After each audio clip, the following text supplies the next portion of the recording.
They're just waiting on me. Good evening, everyone. Thank you so much for your patience. I'm now calling the Tuesday, December 20th meeting of the Lancaster City Council to order. A few reminders at the top of the meeting, housekeeping items. This meeting is being recorded, live streamed on our YouTube channel. If you are making public comment this evening, please do so from the podium. You'll need to begin your remarks with your name and address with block of residence for the record of the meeting. Public comments are limited to no longer than 3 minutes. Now, for all who are willing and able, please rise for the Pledge of Allegiance.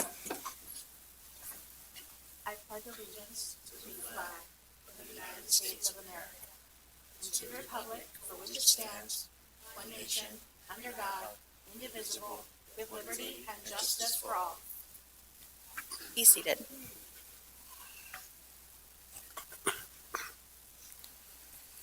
Mr. Harris, will you please call the roll of members? Yes, Madam President.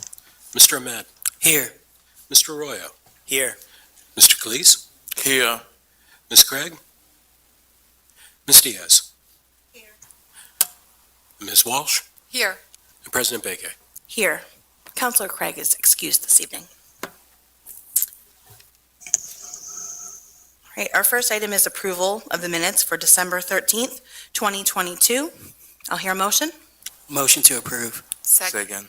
We have a motion and a second on the meeting minutes. Any council comments on the meeting minutes? Hearing none. Mr. Harris. Mr. Ahmed. Aye. Mr. Arroyo. Aye. Mr. Calise. Aye. Ms. Diaz. Aye. Ms. Walsh. Aye. And President Baker. Aye. That takes us to proclamations, honors, awards, and resolutions of recognition. Do we have any of those this evening, Mr. Harris? We do not, Madam President. Thank you. And that takes us then to our first public comment period, reserved for residents who have contacted the city clerk prior to the meeting this evening. Again, they will address council from the podium, beginning with their name and block of residence, and comments are limited to no longer than 3 minutes. Mr. Harris, are there comments this evening? Yes, we do. First tonight is Sean Domensick. Thank you very much. Good evening, Mr. Domensick. Sean Domensick, 400 block of Fremont Street, Catholic worker in the city. As you all know, I'm here to call for the right to rest for the homeless of Lancaster, as I've been doing for the last 3 months. I'd like to note that this is our 8th public comment on the subject. I'm appreciative of your time in all the good conversations we've had, but I must return again and again as long as the persecution of the homeless remains legal in our city's code.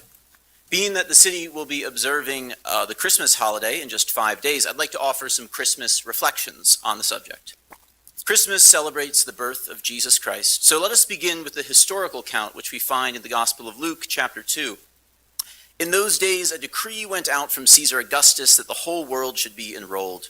It begins not with angels nor with prophets, but with a record of a government ordinance. Why? Because the birth of Jesus is a confrontation between two ways of doing politics.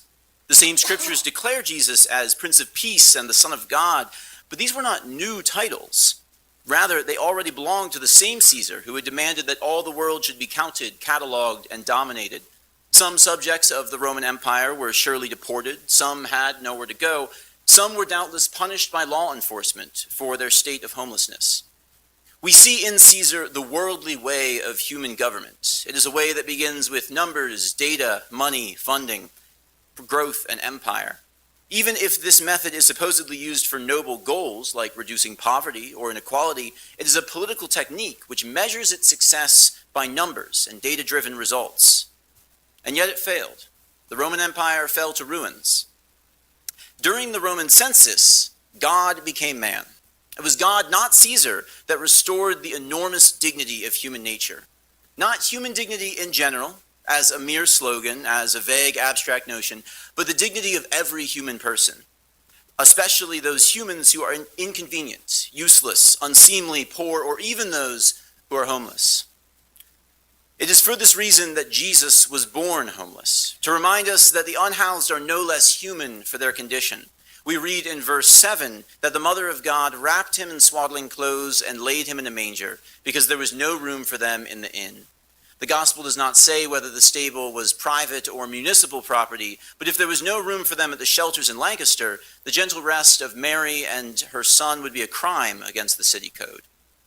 So this Christmas, I beg the council to offer a gift worthy of the Christ child, a resolution for housing justice and a recognition of the human right to rest.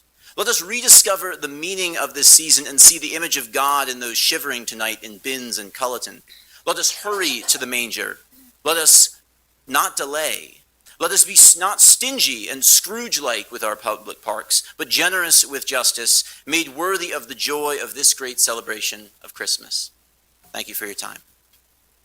Thank you very much, Mr. Domencic. If I may, ma'am. Councilor Diaz? I would just like to let you know that I did send out an email. I'm waiting for a response from the president and the clerk in regards to your request, along with forwarding it to the mayor. Thank you very much, Ms. Diaz. Mr. Harris, are there further public comments this evening? There are not, Madam President. Thank you very much. We move then to reports requested by council. Mr. Harris, do we have any this evening? We do not, Madam President. Thank you. We then move to interim reports of committees of council. I know that I have one from the Finance Committee, Mr. Harris. Are there any others? There are not. Great. All right. Well, then I have the distinct pleasure this evening of reporting on the budget hearings that were held on Saturday, December 10th, to review the 2023 proposed budgets for all of the city departments within the general and enterprise funds. Each presentation also highlighted the work of our city employees in 2022 and previewed the activities and goals of the department in 2023. I'll endeavor to summarize this meeting as best I can. We begin with the Administrative Services Department, which covers the essentials of managing the workforce and financial operations of the city. The department includes financial oversight of the general and enterprise funds, as well as the Treasury, City IT, Human Resources, management of the pension plans, and bargaining. Director Patrick Hopkins presented along with our solicitor Barry Henberger and Chief of Staff Jess King. In 2022, the Administrative Services Department worked with Bond Council to secure $50 million in capital project funding, completed a rate case with the PUC, which is an important revenue driver in our water fund, had a successful 2021 audit, and completed a citywide feed study, which led to new and more clear fee structures for city services. Additionally, the Treasury was able to assist more than 500 customers to eliminate water and sewer bill delinquencies using about $400,000 in assistance funds. The team in Human Resources created and implemented the Red Rose Academy to onboard new and promoted employees, implemented trauma-informed training for city staff through a partnership with LGH Penn Medicine, and reviewed non-bargaining compensation across the board to ensure pay equity for staff. A city IT team was created as the city took control of its own technology, and systems were upgraded, and other new systems like 311, Fixit, CityView for codes and permits were implemented to add efficiencies and effectiveness for city services. With the core value of sound government, the Administrative Services Department will work in 2023 to continue use data-driven decision-making and foster a culture of inclusion and public service throughout its work. Among many projects, the department will continue fiscal forecasting with Public Works, hire a new bureau chief for Human Resources, as well as do a functional analysis of the bureau so that the city can provide more self-service options, and very importantly, hire a new director of administrative services, as Mr. Hopkins ends his many years of service to the city of Lancaster this coming June. Notable budget changes for the department included decrease in the director's office budget, but increases for IT staff to support our infrastructure of technology, and in Human Resources to support professional searches for key positions and additional management and staff training. Next, Director Stephen Campbell provided a wide-ranging overview of our Department of Public Works. DPW is made up of more than 200 employees. Activities in the department are supported by both the general and enterprise funds. In 2023, in the proposed budget in 2023, there's an increase of 8.3%, which is directly related to maintaining current service levels for our public utilities. Hard costs like chemicals have skyrocketed, and there's a pressing need to work on long overdue infrastructure projects. The work of DPW is wide-ranging, and this brief report cannot possibly even scratch the surface of what these employees do for our city residents every day. Here are just a few highlights from the department in 2022. Public right-of-way continued implementation of the Vision Zero plan. There was a 10-fold increase in community outreach to connect residents to information and resources. The implementation of the Sidewalk Repair Assistance Program. 50 lead service lines were replaced. The South Tank construction project was completed. There was more self-performed paving projects across the city than ever before. 20 million gallons of water per day were treated, putting cleaner water into the river than we take out. There was full compliance with all EPA consent decree programs and related activities. The department maintained 800 miles of a water distribution system and produced 20 million gallons of clean water per day.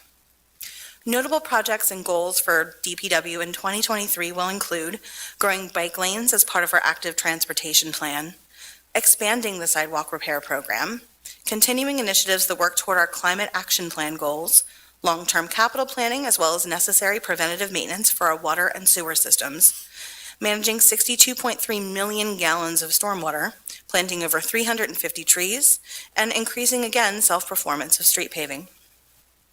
Mayor Deneen Sarachi presented an overview from the Office of the Mayor in 2022. A major headline was the addition of a Community Fund Development Manager. Grant dollars brought in have driven initiatives across all city departments that we would otherwise not be able to do. As of this month, the city has about $38 million under management, with another $62 million in grants submitted or pending. Chief Richard Mendez presented an overview from the Bureau of Police, which consists of 3 divisions: Patrol, Criminal Investigation, and Administrative Services.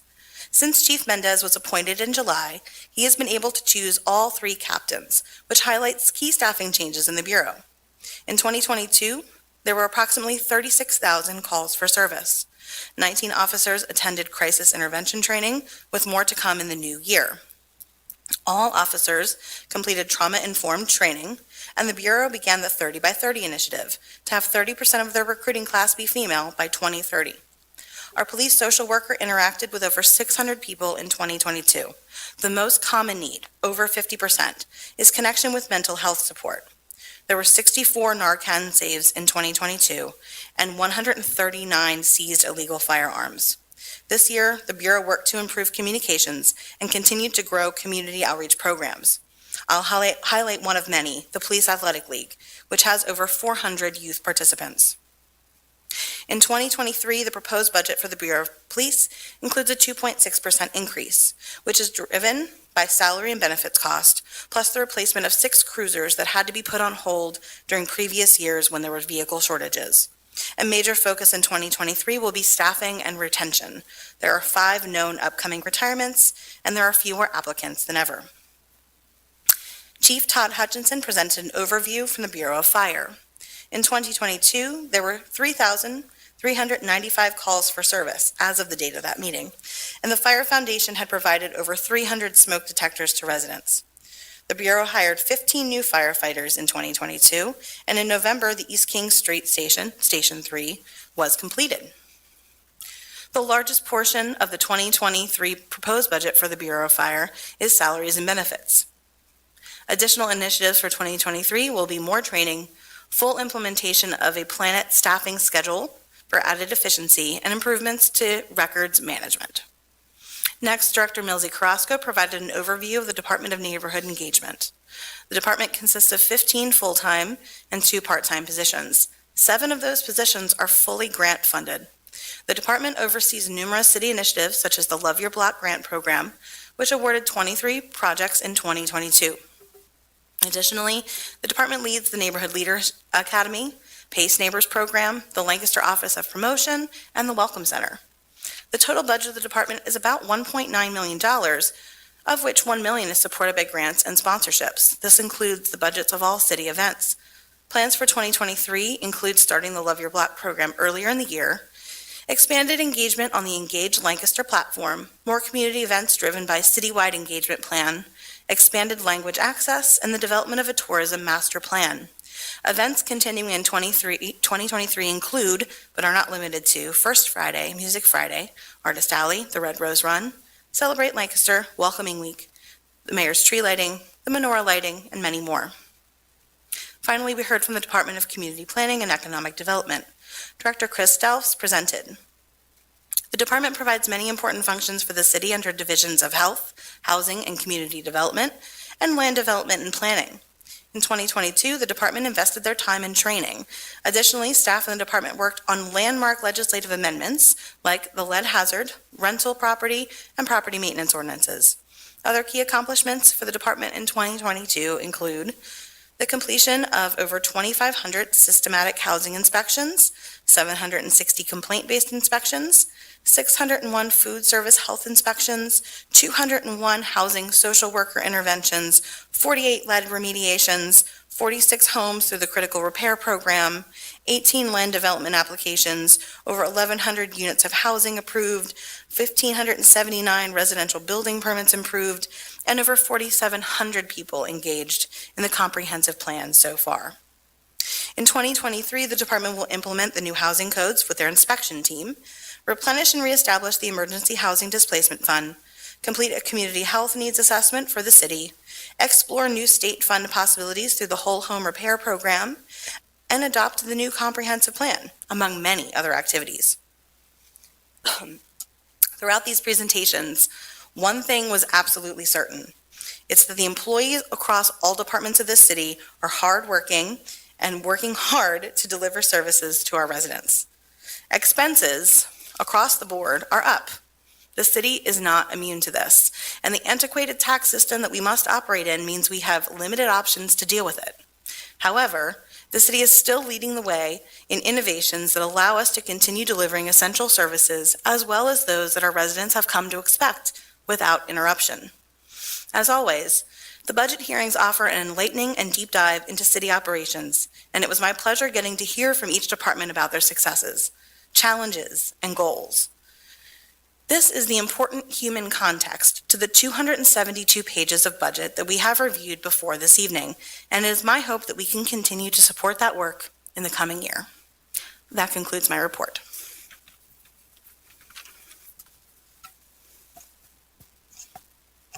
And with that, we move on to our legislative agenda for this evening.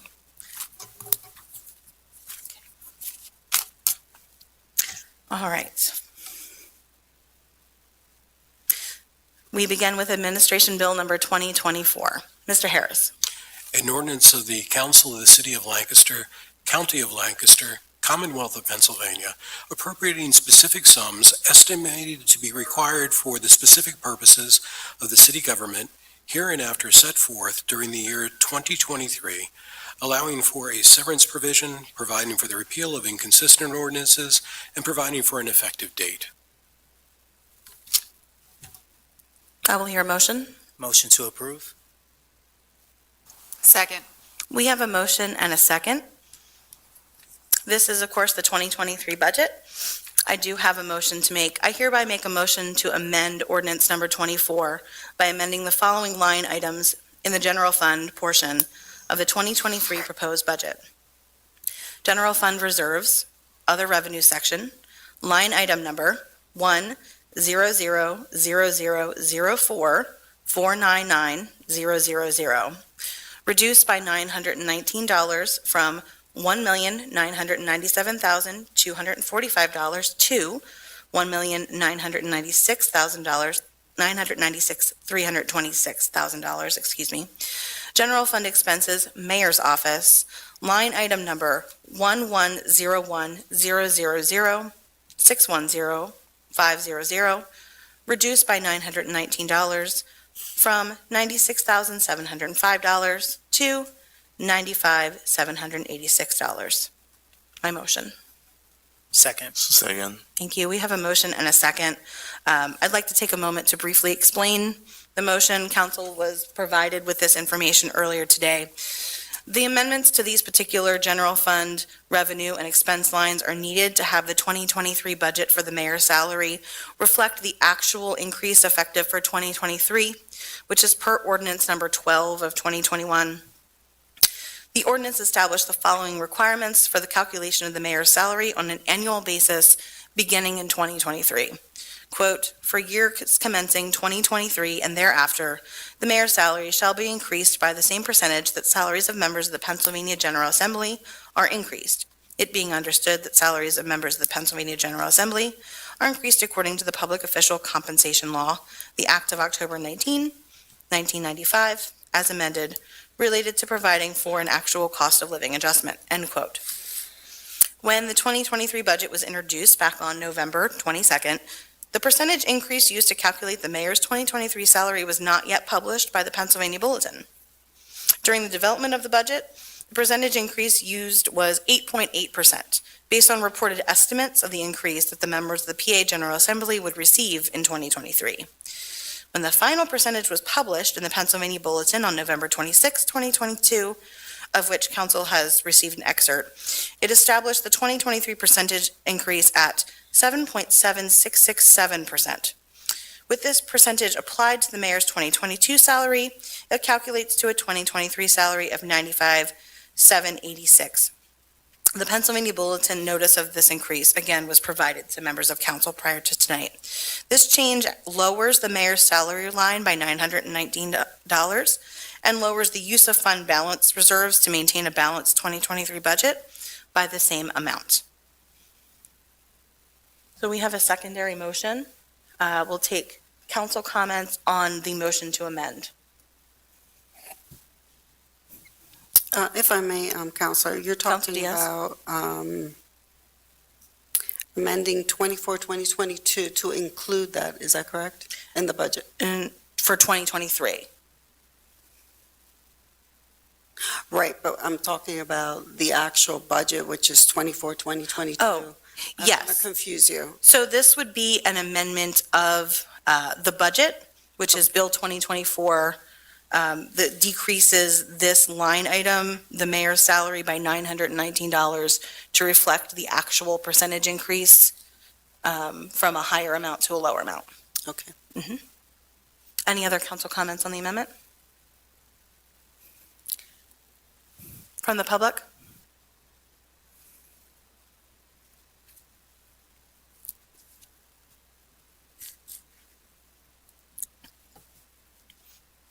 Mr. Acosta-Velez, good evening. Yeah, my name is Ivan Acosta Velez. I live at 804 Highland Avenue, Lancaster, PA. Mi nombre es Iván Acosta Vélez. Vivo en el 804 de la Highland Avenue. Question for you, President of Council. You made a motion to approve Bill 24. Mhm. Then how can you make a motion to amend it if you haven't approved it? I There, want to be corrected. Sure. absolutely, and Mr. Harris confirmed, because you are a parliamentarian, a secondary motion. This is called a secondary motion that can amend the motion that's now on the table, after a motion and a second. Yeah, but you haven't approved the first motion. So how can you amend that motion if you haven't approved it? And that's, I guess you can answer that. Mr. Harris? As a You're secondary probably better motion, equipped to explain than I am. can't hear you. as a secondary motion, it would be you're amending it before you're approving it. So you're amending something before you approve it. Yes. I thought you had to approve it and then amend. We're not able to amend it after we approve it. So the only time we can make a change is before there is a vote. But is that correct? That's correct. I have one question. Why are we having this and we don't have our legal scholar here, our lawyer? Are they on vacation again? I really can't speak to Mr. Hanberger's location this particular evening, but I can assure you that this is a secondary motion on the budget as That's fine, proposed. but I think we're paying for him. He should be in stuff like this. He should be available for the citizens to ask questions. Mr. Hopkins, can I ask a question since you brought this to us today? Was Mr. Hanberger consulted in the proceeding of this budget amendment? Yes. Thank Yeah, you. he reviewed the budget amendment that I drafted. Thank you. That's okay. You didn't answer my question. My question is, this being so important, why isn't our lawyer here available for us as citizens? I cannot don't answer know that. the answer, I or you cannot find answer it? the question as to why he's not here this evening, but he is not required to attend these meetings. Although we're paying him? He's not required to attend these meetings, Mr. Acosta-Velez.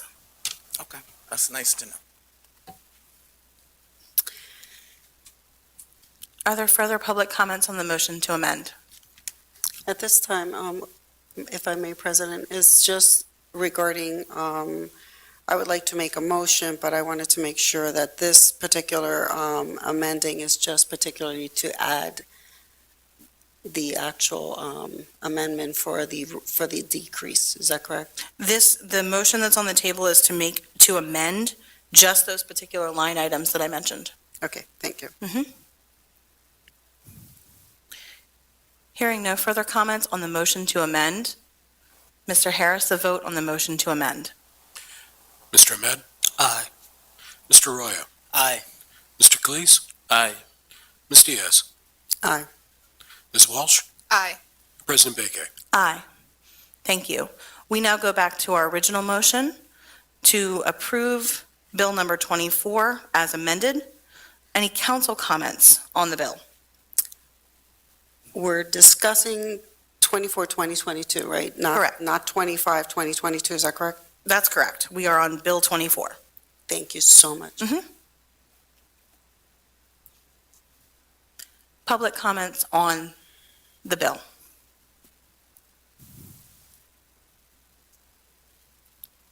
Hearing none, Mr. Harris. Mr. Ahmed? Aye. Mr. Arroyo? Aye. Mr. Cleese? Aye. Ms. Diaz? Aye. Ms. Walsh? Aye. President Beke? Aye. Thank you. That takes us then to Bill number 25, 2022. Mr. Harris. An ordinance amending the Code of the City of Lancaster, Chapter 270, Taxation, Article 4, Property and Residence Tax, Section 270-26, Levy and Rate, by fixing the tax rate at 12.64 mils on property in the City of Lancaster for general revenue purposes, allowing for a severance provision, providing for the repeal of inconsistent ordinances, and providing for an effective date. Motion to approve? Second. We have a motion and a second. This is the bill setting the city's real estate tax for 2023. Pardon me, that we've reviewed at previous meetings, including the December committee budget hearing and meeting on the 13th. Take council comments on the bill. I would like to make a motion for an adjustment to bring down the percentage to 5%. That is my motion. And to include the increases in the next 3 years, if you can understand what I'm trying to say. I believe so. So Councilor Diaz has a motion on the table. Is there a second to that motion? Second. There's a second. Councilor Diaz, would you like to speak more to that? Yes, I would like to. And the reason why I'm looking at it because not only are we increasing the water, stormwater, the trash, and the sewer, this gives them, the constituents, and even myself, the opportunity to adjust our income, because it's not increasing, obviously, and help those, so like that they don't have to work 3 and 4 jobs to make ends meet. And it's not just myself, but like I said, our community is hurting.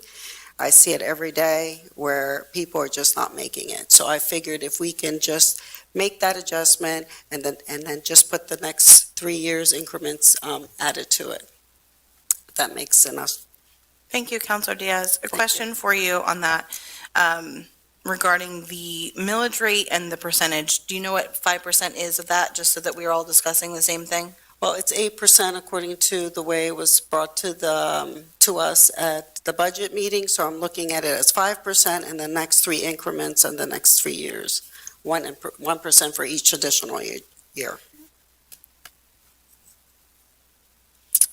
If I may, Mayor Sarachi? 2 things. One, just which we can figure out. I'm not even going to go there, because this is presented as a millage rate, not as a percent in the ordinance that's before us, number 25. But because council just passed the budget, we are required by state law to have a balanced budget. And so with this change, we need to amend the budget to reduce the expenditures as presented. Correct. Correct. Further council comments on the motion? Council President. Councilor Walsh? So just so I understand where you're coming from, you said 5% or whatever that equates to in millage, and then increasing over the next 3 years, The 1%. the 1%. We Which don't makes have any control over that. What's to say that a council in next year or 3 years out would be willing to do that? Well, it would be already put on there to increase it the next few years. How is it gonna? It doesn't work that way, Counselor Diaz, because you are only voting on 1 year. 1 year. Well, Mr. I'm looking Hopkins, at can it- you speak to that? Because I think that that is an important distinction that we need to be clear on. So each year, regardless of whether there is a proposed change in the millage rate or not, there are two ordinances related to the general fund budget, well, the operating budgets of the city that come in front of you. One is the appropriations ordinance, which Mayor rightly said you just adopted with just that one amendment. That also includes the revenues that are created by the tax increase that's proposed at the 12.64 mils. So each year, those two ordinances come in front of you. Again, whether or not there's a change in the rate, it is an annual ordinance that must be adopted, the appropriations ordinance and the tax ordinance. The tax ordinance that's in front of you, Bill number 25, sets a millage rate. It doesn't set a percentage increase over the prior year. It sets a definitive millage rate. And that is how the tax bill is calculated when we go through the process to create the tax bills for the new year. Thank you. So to summarize, Mr. Hopkins, and correct me if I'm wrong, the budget itself assumes both revenues and expenditures Correct. based on set revenues. Correct. And this would cause an unbalanced budget. Yes. Thank you. If I may, Patrick, we're still projecting, is that correct? The next few years? Well, when we introduce the budget, we include a 5-year projection. However, the Bill number 24, now probably ordinance number 24, and Bill number 25 are legally setting the appropriations for the city for calendar year 2023. Those aren't, while the budget is projections, the tax revenues and the tax rate are set by city ordinance approved by city council. If a lower millage rate were adopted, that would mean that there is less revenue coming in for property taxes in a budget that was presented as balanced using a certain amount of funds from the reserve. If the tax rate is lowered to a 5% increase, that means we've got an unbalanced budget, which was just adopted as a balanced budget. And that's what I asked the question from the beginning, and obviously I wasn't given the correct answer, but thank you. No, this is how we do it every single year, Counselor Diaz.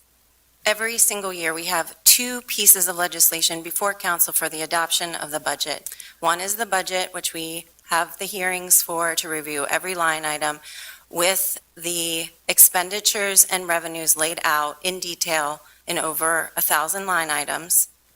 Then the next piece is to set the millage rate that is the follow to the budget, which establishes the rate increase related to the expenditures, because by state law, we are required to have a balanced budget. Nothing has changed. Are there further council comments on the motion? Council President, if I may. Councilman Madden. This is a question for Director Hopkins. When we made the projections, for the following year's budgets, with this 8% increase, from my understanding, that was going to result in no additional increases over the next year as the projections and the ARPA revenue replacements for the following year stood, correct?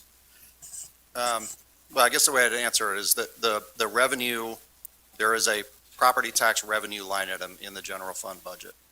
The revenue that you see reflected there in the appropriations ordinance, in the detail of the budget, represents revenue estimated to come in based on a millage rate of 12.64 mils, which is the 8% increase. if the millage rate were lowered, that amount of revenue would not be coming into the city, which would produce an unbalanced budget. And that would affect the further year projections that at this time did not include any increases in the millage rate. Correct. Well, I guess the way I'd say that is what it would produce is larger deficits in the out years. That would, What council adopts is legally required to adopt is a budget for a one-year period. Mhm. There's no legal requirement for us to produce 5-year budget projections. It is the right thing to do so that we know what, those out years look like. Those out years are not part of a budget. They're not part of they're not part of the appropriations ordinance. They're not part of the tax ordinance. They're really a representation of what could happen over the next 4 years after this budget is adopted for calendar year 2023. okay, I guess my question is, if this budget was adopted as it was presented, it would be less likely for increases in the millage rate in the following years. When compared to a 5% increase, yes. Thank you.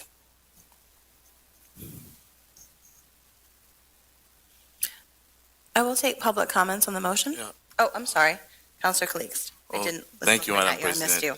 But we will do that next. So it's not a question, it's just a comment that I want to make. I have to say that the mayor and her staff did a great job in putting the budget together. And however, there is always room for improvements. As many of you may know, that I was born in Haiti and I have traveled and lived in different countries, and I've seen how people struggle to make a living. I've seen people try to survive, with less than $1 a day. I've seen people who spent weeks, even months, without $1. So we know that those increases, they will affect city residents' lives.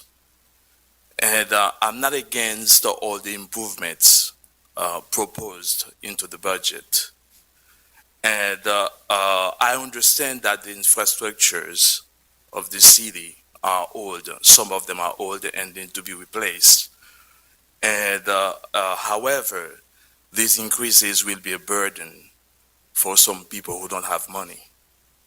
And I'm worried about those who can afford it.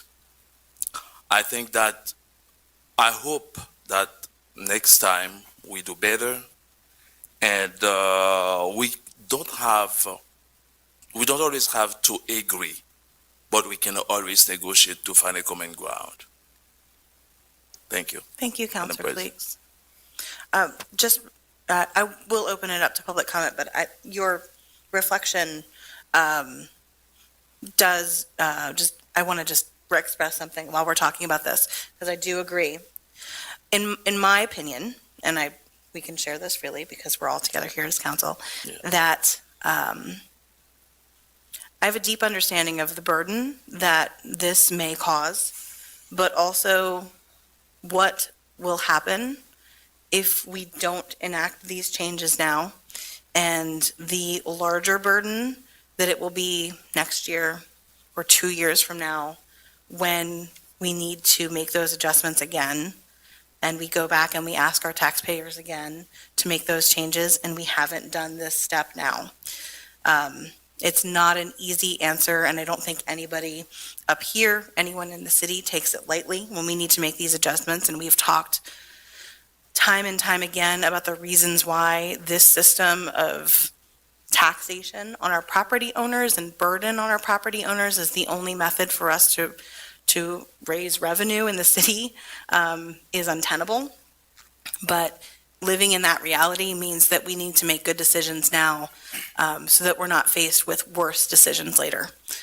It would be my preference to not make this change for many reasons, but mostly for thinking of the long-term financial stability of the city, and also thinking about how it may be worse in the future if we do. May I add something, Madam President? Councilor Calixte and then Councilor Arroyo, yes. Yes, I know those changes are necessary, for, in order to be able to keep providing these services to the city residents. I know it's important. It's hard. It's very difficult, to make these decisions. But we got to understand that it will affect anyway, the lives of the citizens living in the city. Thank you. Councilor Arroyo? Thank you, Council President. One, I just want to appreciate councilors for the dialogue. I think we've had a relatively long month reviewing the budget line by line, and also understand the burden that this does put on city residents. I think the one part that council is not talking about is what are the consequences of not passing a balanced budget. When we talk to residents, one of the things that we hear is not that we want less items, but that we want more, that we want the city to provide better services, more quality services. So in order to provide those services and the things that make this city what it is today, we have to make sure that we pass a balanced budget. So the consequences of not doing that by lowering a tax millage rate requires lesser quality of services, potentially cuts to public safety in a time that I don't think anybody wants any of that. So I think it's just important to recognize that while, there is a burden to all of our pockets when it comes to increasing tax rates, but the quality of services and the environment that we create as a city is very important. And from what we hear from residents is that we want more and we want better from the city, not less. So I just want to make that comment. Thank you, Councilor Arroyo. Other comments down here? Yeah, Councilor Walsh? Council President, if I may, I agree with a lot of sentiments of other council members. I think what I found reassuring through this process has been through all of the information that has been given to us to date. So we trust our city staff and our city administration to be the best stewards of the tax dollars that we're investing back into our town. And from what I had seen through the budget hearings from each one of the departments is they are already doing more with less. The city, like we had said multiple times, is not immune to any of inflationary or economic realities that we're facing now. So while this is a burden, and it absolutely is, there's no one that won't be touched by any of this. But what I think it underscores is our investment and our trust in the staff that we have seen work tirelessly and will continue to be the best stewards of our investment and to take care of our city. Thank you, Councilor Walsh. We'll open it up for public comments on the motion.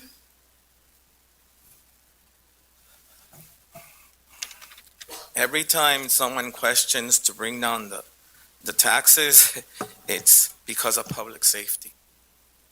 We were sure that we didn't have problems with public safety because we got money from the federal government.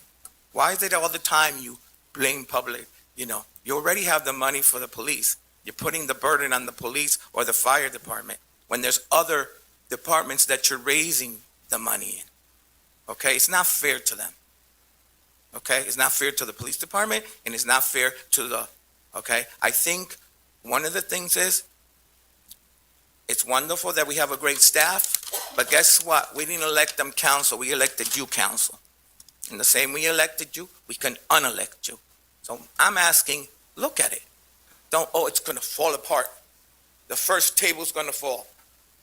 It's public safety. No, don't lie to the public. We're sick of being lied to, okay?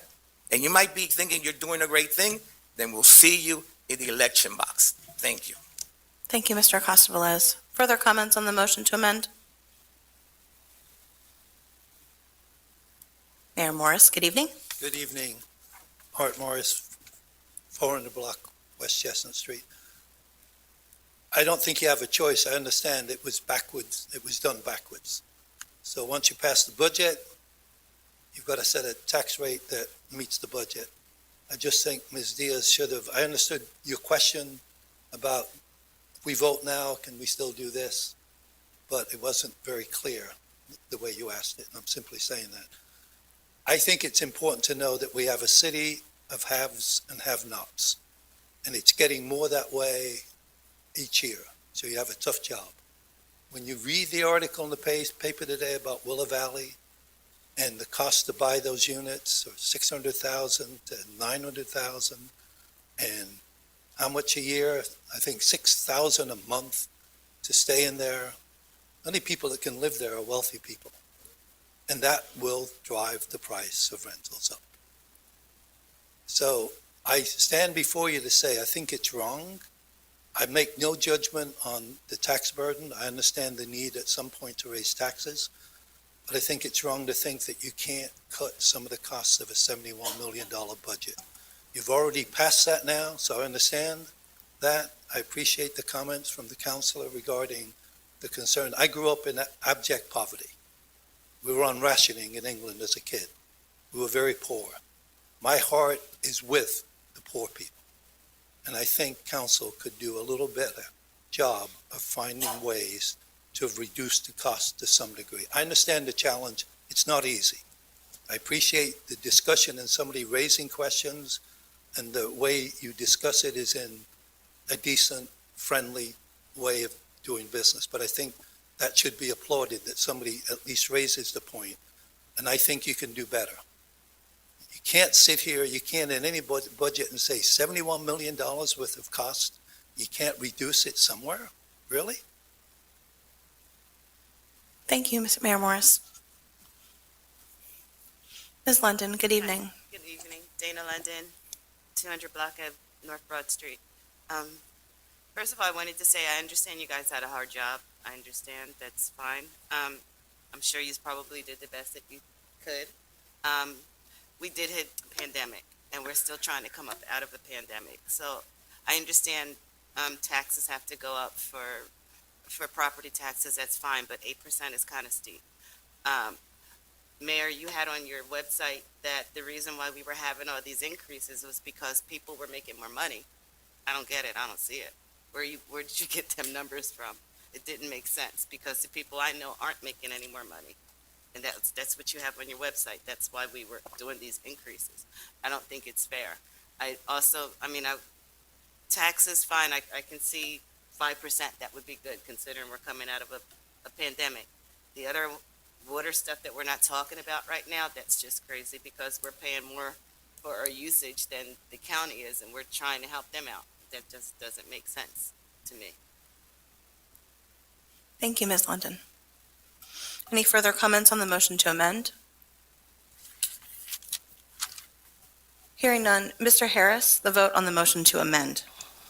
Mr. Ahmed, And this is I'm sorry, this is the motion to, This is the motion to amend Bill number 2025. This was the secondary motion on Bill number 2025. okay, so point of inquiry, was that motion in order? Yes, it was. Okay.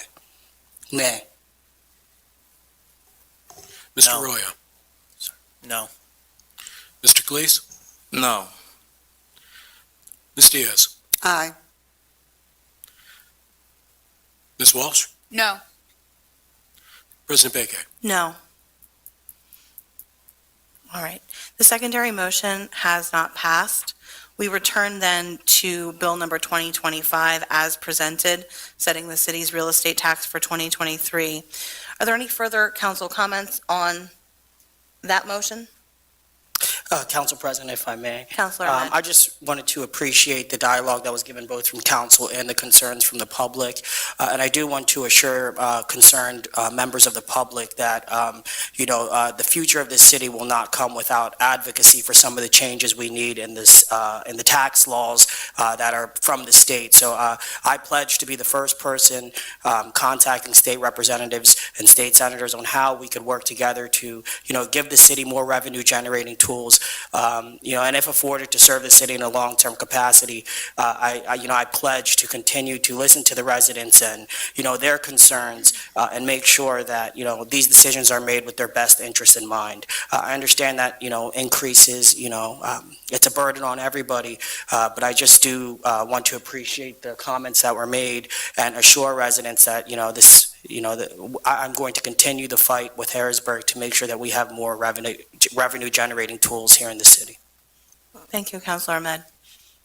On this end? Additional comments from the public on the original motion? Hearing none, Mr. Harris. Mr. Ahmed, Aye. Mr. Arroyo, Aye. Mr. Calise, Aye. Ms. Diaz, No. Ms. Walsh, Aye. and President Beke. Aye. That brings us to Administration Bill number 2026. Mr. Harris. An ordinance of the City Council of the City of Lancaster, Lancaster County, Pennsylvania, amending Section 295-54 and 295-56 of the Code of the City of Lancaster to change the water rates for customers within the city, within city limits, effective January 9, 2023, providing for the repeal of inconsistent ordinances, providing for the severability of the ordinance, and providing that the ordinance shall take effect as provided by Pennsylvania law. I'll hear a motion. Motion to approve? Second. We have a motion and a second. This is the bill setting the water rates within the city. Similarly, this is a rate that was introduced in the budget. Any council comments on the bill? Council President, if I may. Councilor Ahmed? This would just be a question for Director Campbell, because this question has come up from some residents who are questioning, why can't we put off some of these repairs or some of this preventative maintenance that we're doing so it doesn't line with a millage tax increase? Director Campbell, good evening. Thank you very much. Thank you very much for the opportunity to respond. I think that there's a couple of aspects of deferring maintenance and deferring some of the challenges to the water infrastructure, since we're talking about water at this particular moment. One of those challenges is that much of the infrastructure is way over its effective useful life.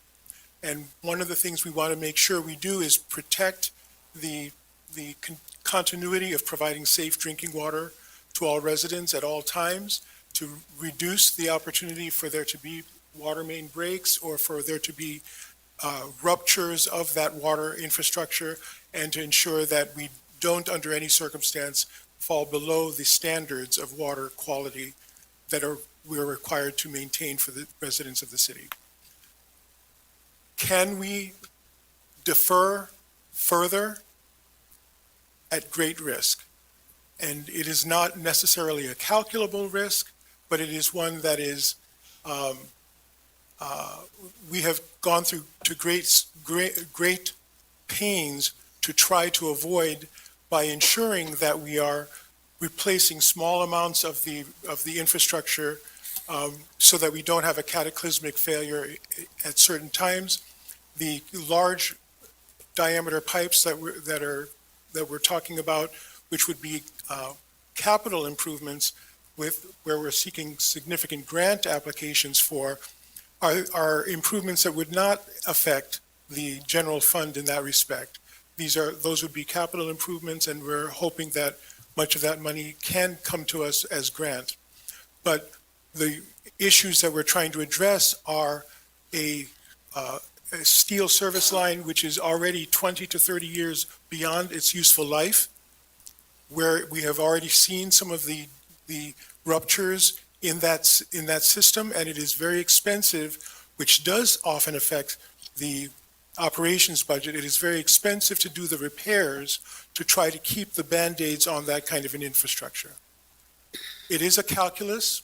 It is a situation where we cannot foresee that a cataclysmic failure is going to happen on date X versus date Y, but we are, as anyone who's trying to take care of a house or trying to take care of a kitchen or trying to take care of their car knows, as you defer maintenance, you incur the greater risk that you'll have a cataclysmic failure and will not be able to solve or address the need that appliance or building was used for in the time that you needed it to be.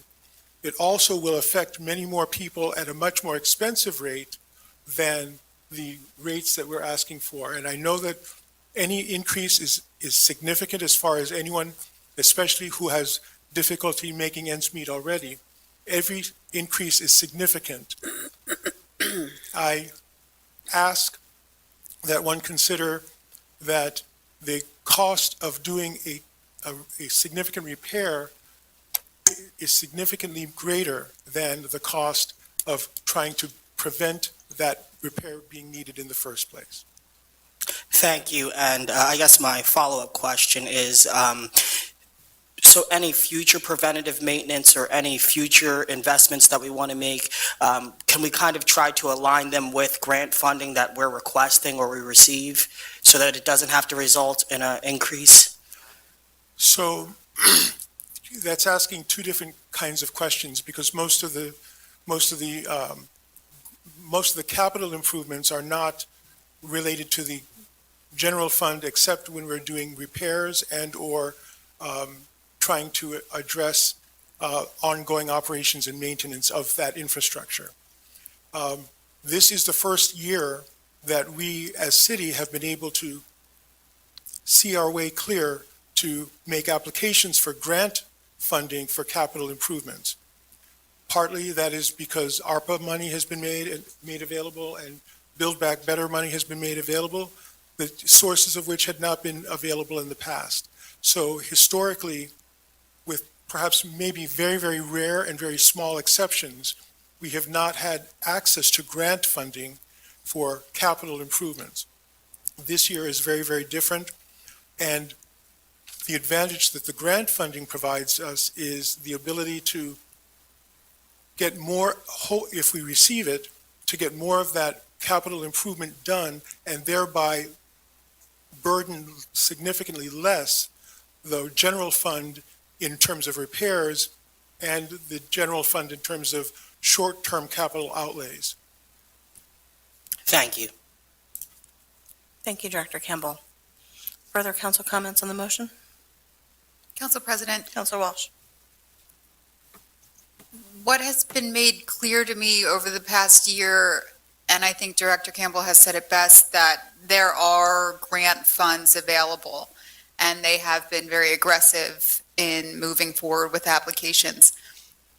While we have been successful in many of those cases, and if you don't ask, the answer is always no, it's really difficult to rely on folks, especially who aren't, when you're applying to these folks, they're not living in our communities, so they're not always prioritizing our needs. So I think in looking through the budget, well, I think it's really important that we continue to apply, and from what I heard during the hearings, that is certainly part of the plan moving forward, but it's not as certain and it's not a guarantee. And I think with water, it's so important and it's vital that a rate like this is merited now.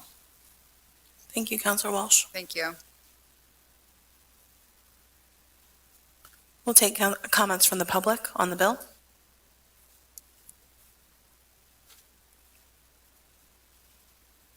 Mayor Morris. This will be my last visit to this podium today. Arthur Morris, 400 block of West Chestnut Street. Balancing potential risk is part of your responsibility. There's always been breaks in the city, in the 42-inch main, in the smaller mains. It's not as serious when it happens on a smaller main. So don't feel you have to make decisions on what lines you improve based on something major necessarily happening. I spent my whole life in this, 10 years in public works and 10 years as mayor. It's a balancing act. You have people making capital projections. What are they basing them on? A perfect scenario of how often they should be replaced? And then you put your budgets together based on that? No. You have to make decisions on water rates, how many lines you can fix. And lastly, I will say, dropping $2 million of revenue from the general fund, taking the $4 million down to $2 million, is a major mistake. Yes, we learned last week it's only for 2 years. What was in the budget and the projection was longer than 2 years. And the city, I think, is going to change that in their projection now. That's what confused me the last time. If you look after 2 years, The city's projection shows $2 million down throughout that 5-year projection, and they need to put the 2 million back in. It's simply a projection, as Mr. Hopkins said, it's not the budget. It's a projection. But you are allowing the $4 million worth of revenue from water to drop to $2 million for the general fund. That's the amount almost of the 8.8% of taxes. It's almost the same. It's never happened in the history of the city as far as I'm concerned. It's being done in order to allow you to do with the water mains and the like. I think it's a mistake. You should not be doing that. You should be requiring the water system to operate to bring you your dividend for the risk you took when we extended the water lines all the way to the Susquehanna River. This council back then, they took serious risk in that. You didn't know how it was going to turn out. You spent an awful lot of money back then. And it's our return on that investment. And you shouldn't be reducing it. You should be increasing it a little bit over time. And again, I just say, it's never happened, as long as I know, that it's ever been reduced. And going from 4 to 2 is a massive decision. And I think it was a mistake. Thank you. Thank you, Mayor Morris. Ms. London? Hi, Dana London again. Okay, so let me understand. So we're increasing our fees because we have this water main. We have this water main this project that needs to be done for the water. So, and it's all going out to the township, correct? Is this This is, there's a series of 3 sections of Maine that bring Right. water from the Susquehanna River to the treatment plant, from the treatment plant to the reservoir, from the reservoir into the city. okay? And it does serve city residents, this 42-inch main. It is our largest volume-producing plant, is the Susquehanna treatment plant, in contrast to the Conestoga River.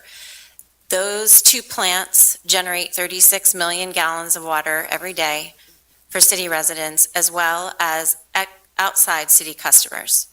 Okay, so, okay, I'm understanding a little bit. My concern or my confusion comes when it's the city people whose rates are being increased. We've already raised outside city customer rates. Those rates went into effect earlier this year, and the city's rates are less than our outside customer rates. Okay, but that's worth looking into because I didn't see anything that says that. I seen everything that looked opposite. So if you have that information, I would love to see it just because I just want to see it. We can And definitely I'll bring it up, also yeah. just note for you that the outside city customer rates are set by the Public Utility Commission, the PUC, and inside rates are set by City Council. So Okay. just to distinguish how those rates get set, because there are 2 different processes. Okay. And Ms. London, I'm happy to get you that Yes. comparison that has Thank that you. list. Yes, I'd like to have that. Thank you. Thank you. Mr. Acosta-Velez? It saddens me that as an old man, I thought I was going to live in my house forever. But with all these raises and you're so concerned about the old folk here, just remember, when the old folks leave your city, the young folk don't do it well. Remember that. And it also happens in the animal kingdom. Okay? We're putting so much pressure on the old folks, the Gray Panthers as me, and I'm gonna tell you, it's gonna affect us. And you might sit there, oh, we're not trying to do that, but it's happening. So take a good look at it. So when you see a lot of the old folk leaving the city, thank you. Thank you, Mr. Acosta-Velez. Any further public comment on the bill? Hearing none. Mr. Harris? Mr. Med? Aye. Mr. Royal? Aye. Mr. Calise? Aye. Ms. Diaz? Nay. Ms. Walsh? Aye. President Beke? Aye. That takes us to Bill number 27, 2022. An ordinance of the City Council of the City of Lancaster, Lancaster County, Pennsylvania, amending Section 24929 of the Code of the City of Lancaster to change the sewer rentals for customers within city limits effective January 9, 2023, providing for the repeal of inconsistent ordinances, providing for the severability of the ordinance, and providing that the ordinance shall take effect as provided by Pennsylvania law. Motion to approve? Second. We have a motion and a second. This is the bill setting the sewer rates within the city, as we've discussed previously. Are there council comments on the bill?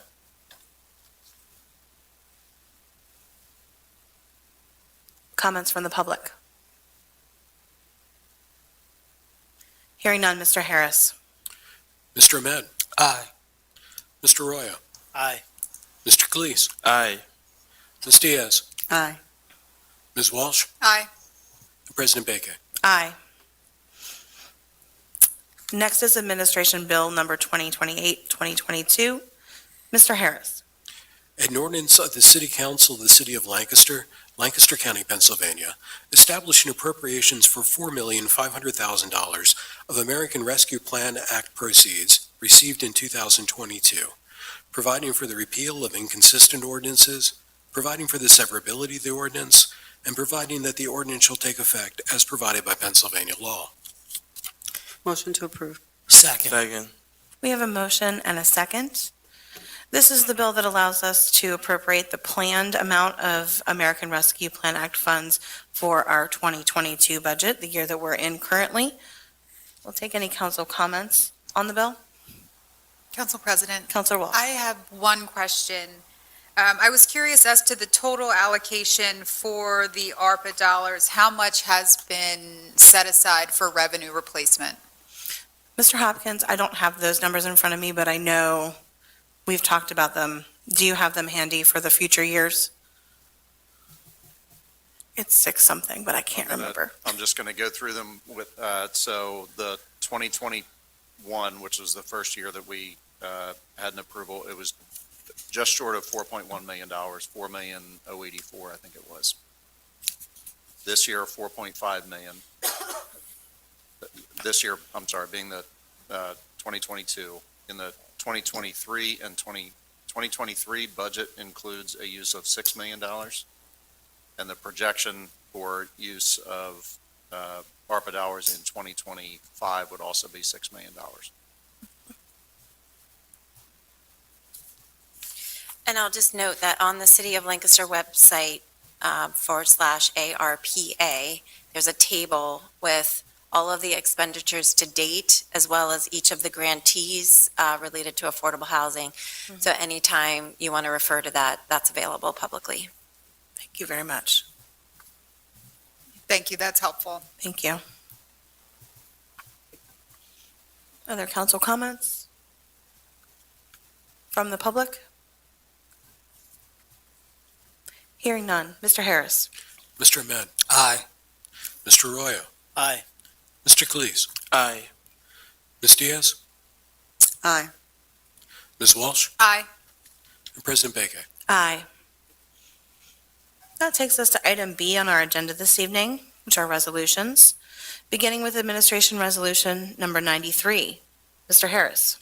A resolution of the City Council of the City of Lancaster, Lancaster County, Pennsylvania, establishing, 1, the base rate for the stormwater management fee under and pursuant to the city's stormwater management fee ordinance. Motion to approve. Second. We have a motion and a second. This is the resolution setting the stormwater management fees for the city. Director Campbell, you had said during our meeting, that kind of stuck with me, that I just want to make note of, was that you mentioned that the cost of non-compliance with our stormwater is is greater than the cost of compliance. Did I characterize what you said correctly?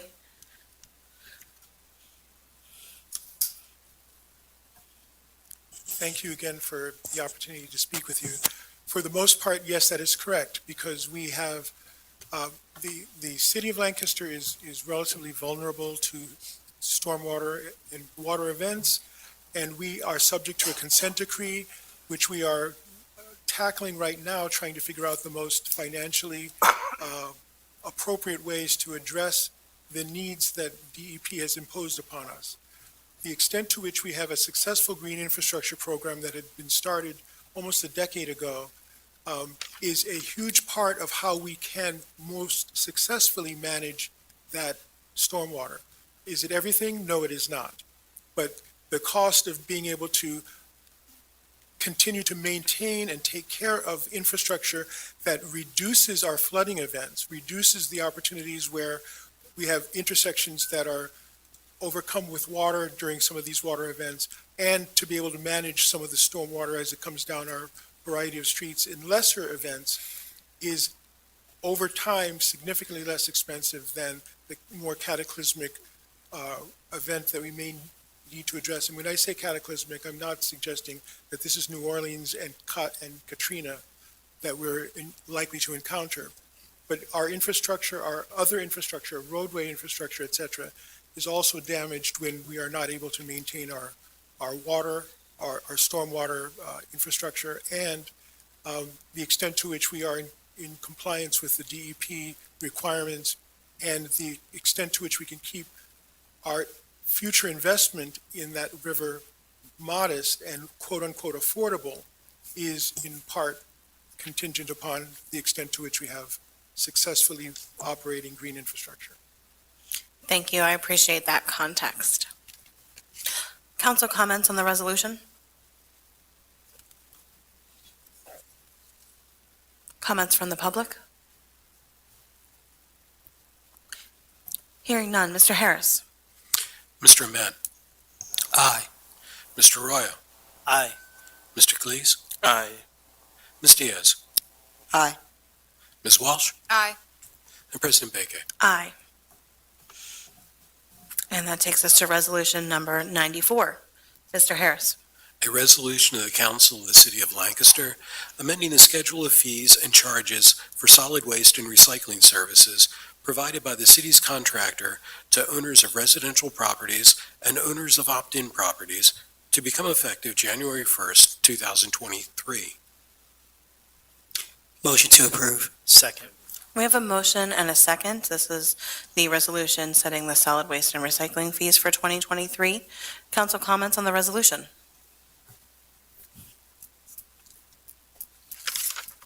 From the public? Hearing none. Mr. Harris? Mr. Ahmed? Aye. Mr. Arroyo? Aye. Mr. Cleese? Aye. Ms. Diaz? Nay. Ms. Walsh? Aye. And President Beke. Aye. That concludes our legislative agenda for this evening and takes us to our second public comment period. This is open for comment about issues that were not previously listed on the agenda. Duration of comments is limited to no longer than 3 minutes. Is there any public comment this evening? Hearing none, we move to the report of the mayor. Mayor Sirachi. Thank you, Council President. Thank you, councilors. I just want to add some narrative to the conversation that's been had tonight, which I appreciate. We have not raised taxes in 4 years.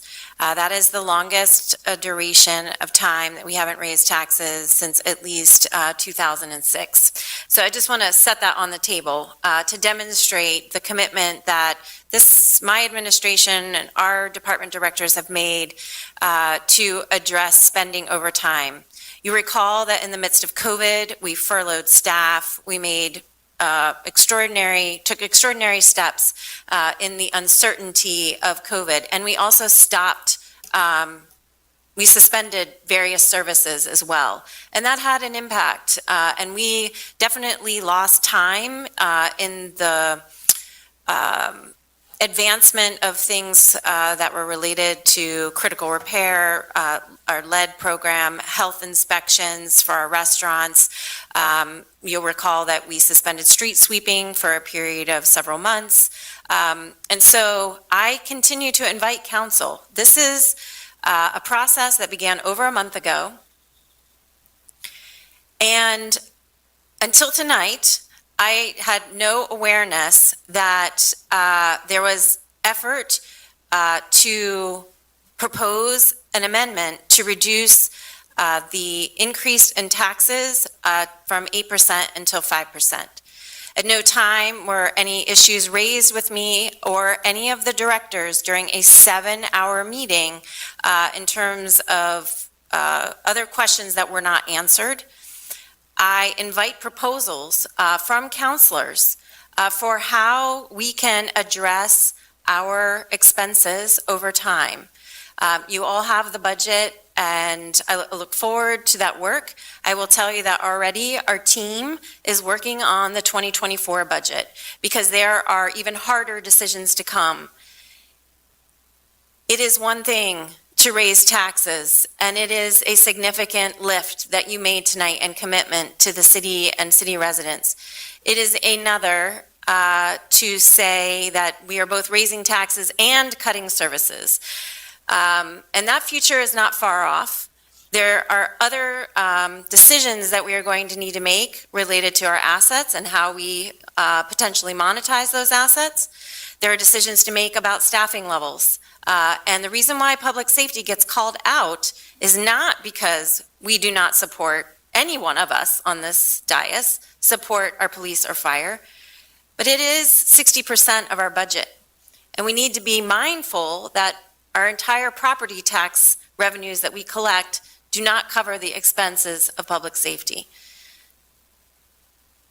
The changes that need to be made for the city to be on more stable financial footing are not going to come down to pennies, hundreds of thousands of dollars, but literally to millions of dollars over time. And we will have to continue to find them. I will commit to you tonight that I will do a better job when we introduce the budget for next year in demonstrating how the budget that we bring to you is already a reflection of millions of dollars that have been cut out of the budget. As I described to council during, I believe it was a question about how do we make the budget, I described different levels of the budget. That first level always comes in millions of dollars higher than what is presented to you as a final budget. And we need to do a better job of describing to you the process that we have taken in reducing expenditures over time. I don't want you to think for 1 minute that the budget that you approved tonight didn't come with significant reductions already included in that budget and decisions made about where to invest. And those investments in this budget can be summarized as follows. We made investments in IT, bringing in an IT team to effectuate an IT plan and strategy. We made commitments to meet our pension obligations, which have increased. We made commitments to uphold our end of the deal as it relates to medical benefits, which were significant, in large part because we have a number of retirees that we continue to provide medical benefits to. We have also made commitments to maintaining a level of service that has been consistent over time as it relates to staffing levels in our fire bureau. We are trying to maintain staffing levels in our police bureau, and you heard the report from Chief Mendez. I can tick off the changes that are in this budget as you will, as you continue to be here year after year. They don't change that much. And so the significance of the effort and the work that is going to have to come in the future years, I can't understate the amount of rolling the boulder up the hill. And so to Councilor Ahmed, I look forward to joining you in those conversations. We also need assistance from the state, not just on the revenue side, but on the expenditure control side. That is another conversation for another day. Thank you, Council. I appreciate your forbearance in the many hours we have spent on this process, the questions, the inquiry, the commitment to providing services to residents and doing that in a way that all of our residents can afford. Thank you. Thank you, Mayor Srirachi.